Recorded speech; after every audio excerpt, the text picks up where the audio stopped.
Hello বন্ধুরা, সবাই কেমন আছো? সবাই নিশ্চয় ভালো আছো। তো আমি রান্না করতে চলে আসলাম। তো আমি আজকে রান্না করব সরপুঁটি মাছ দিয়ে আর ফুলকপি আলু। তো বন্ধুরা দেখো, ফুলকপি আলু কেটে আমি জলে ভিজিয়ে দিয়েছি, কারণ এই সবজিগুলোতে ওরা অনেক কিছু মারে, সেজন্য আমি কেটে প্রায় 10-15 মিনিট ভিজিয়ে রেখেছি। এদিকে লবণ হলুদ দিয়ে মাছগুলো মেখে রেখেছি, ভালো করে ধুয়ে নিব। তো আর এখানে আর রান্না করব মিষ্টি কুমড়া ভাজি আর আলু ভাজি। তো বন্ধুরা সবাই তোমরা কিন্তু রাঁধতে জানো, তো আমি কিভাবে রান্নাটা করব সেটা তোমাদের সাথে শেয়ার করব। তো আমি এখানে লবণ হলুদ মেখে নিচ্ছি, লবণ হলুদ মেখে নিচ্ছি, নিয়ে ভাজিটা বসিয়ে দিব। তোমরা সাথে থাকো। এখন শীতকাল, একটা মানে তরকারির পাশে যদি একটা ভাজি থাকে খুবই ভালো লাগে। ছেলেরা পছন্দ করে, যে কোনো একটা ভাজি পছন্দ করে। তো আমি ভাজিটা বসা দিচ্ছি, তেলটা গরম হয়ে তেল দিয়ে দিচ্ছি।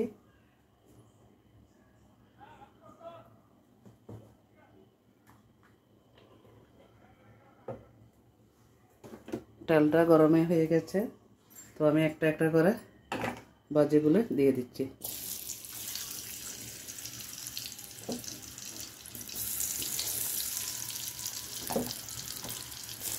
মিষ্টি কুমড়া নষ্ট হয়ে যাবে ছিল আগে, সেগুলো ভাজি করে নিচ্ছি। আর আলুগুলো ভাজি করব, সাথে থাকো। তো এখন আমি সবজিগুলো ভালো করে ধুয়ে দিচ্ছি।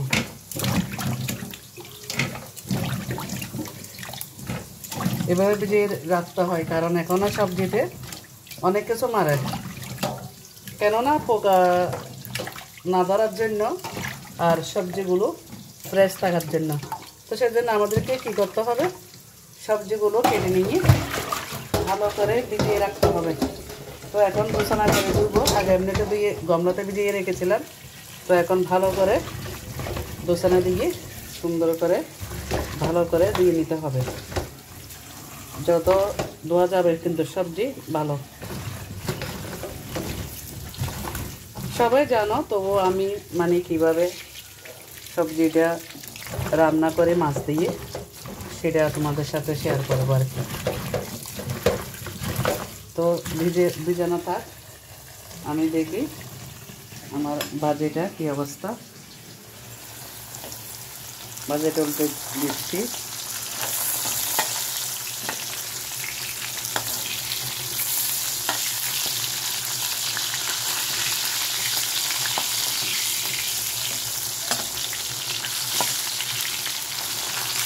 ওরা মিষ্টি কুমড়া, আমার ছেলেরা মিষ্টি কুমড়া ভাজিয়ে পছন্দ করে। এমনিতে মিষ্টি কুমড়া ওরা কম খায়, তারপর কিন্তু ভাজি করলে মোটামুটি খাবে। তো সেজন্য আমি মিষ্টি কুমড়াটা ভাজি করতেছি। খুব তাড়াতাড়ি করতে হবে। আমি অনেকক্ষণ পর্যন্ত চুলার পাশে থাকতে পারি না, আমার একটু সুগারের সমস্যা, নাড়াবের সমস্যা, তার জন্য আমি চুলার পাশে মানে চুলার মধ্যে বেশিক্ষণ থাকি না। তো তোমরা সাথে থাকো। তো লবণ হলুদ দিয়ে মাছটা ভালো করে ধুয়ে নিচ্ছি।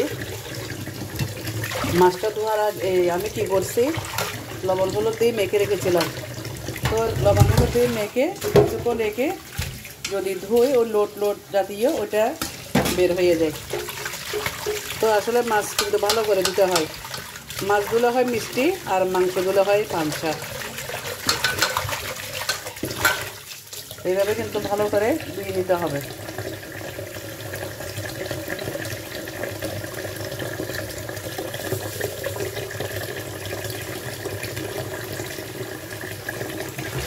আমার ভাজিগুলো হয়ে যাচ্ছে।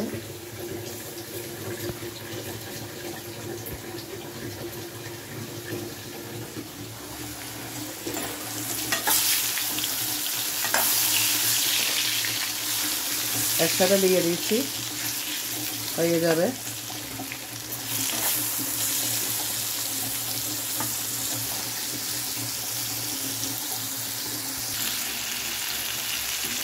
তো দেখো বন্ধুরা, আমার বাজিটা হয়ে গেছে।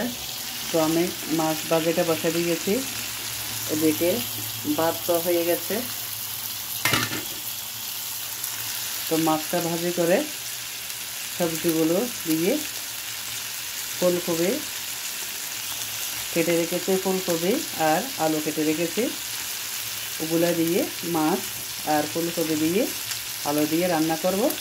আর মিষ্টি কুমড়া, আলু ভাজি আর ভাতটা হয়ে গেছে। তো আমি কীভাবে রান্নাটা করি তোমাদের সাথে শেয়ার করতেছি। তোমরা সবাই রান্না করতে জানো, তারপর আমি কীভাবে রান্না করতেছি সেটা তোমাদের সাথে শেয়ার করতেছি। তোমরা আমার সাথে থাকো।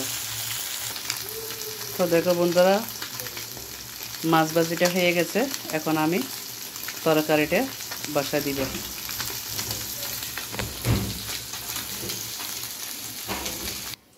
তো তেলটা গরম হয়ে গেছে, আমি পাঁচফোড়ন দিয়ে দিলাম। এখন এর মধ্যে দিয়ে দিচ্ছি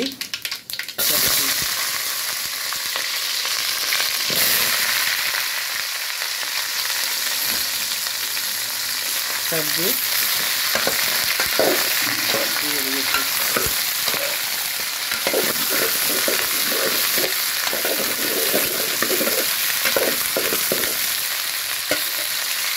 তো এখন দিয়ে দিচ্ছি লবণ।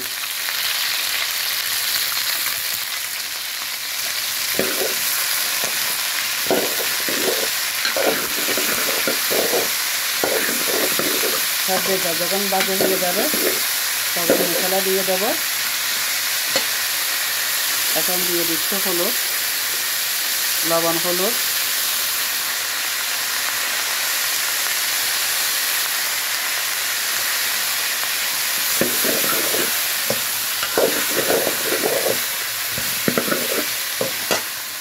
তোমরা সাথে থাকো।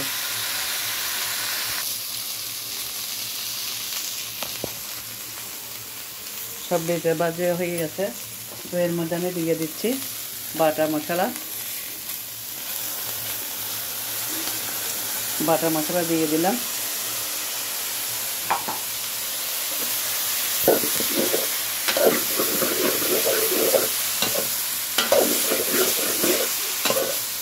আদা, পেঁয়াজ, বাটা মশলা দিয়ে দিয়েছি। এখন দিয়ে দিচ্ছি পরিমাণ মতো মরিচ।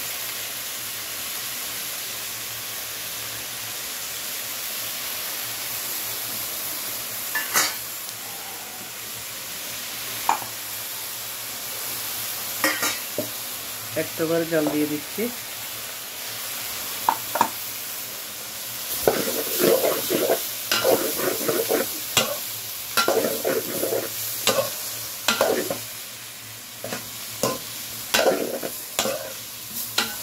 এভাবে কিছুক্ষণ কষাইতে হবে,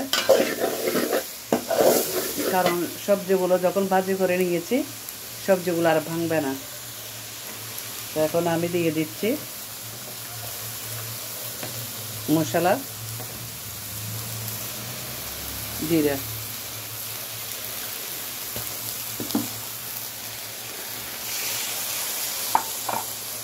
অল্প জল দিয়ে দিচ্ছি। কিছুক্ষণ কষাইয়ে তারপর একটু করে জল দিয়ে লাস্টে মাছগুলো বসাই দিব।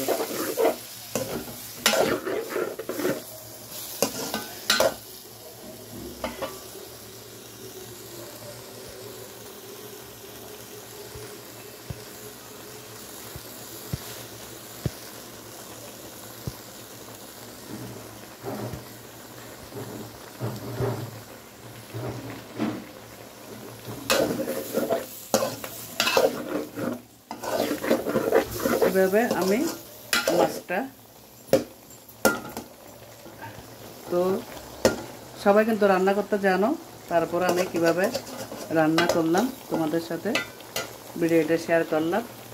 তো যখন একটু হয়ে যাবে তখন আমি জল দিয়ে দেব, জল দেওয়ার পরে মাছগুলো বসাই দিব।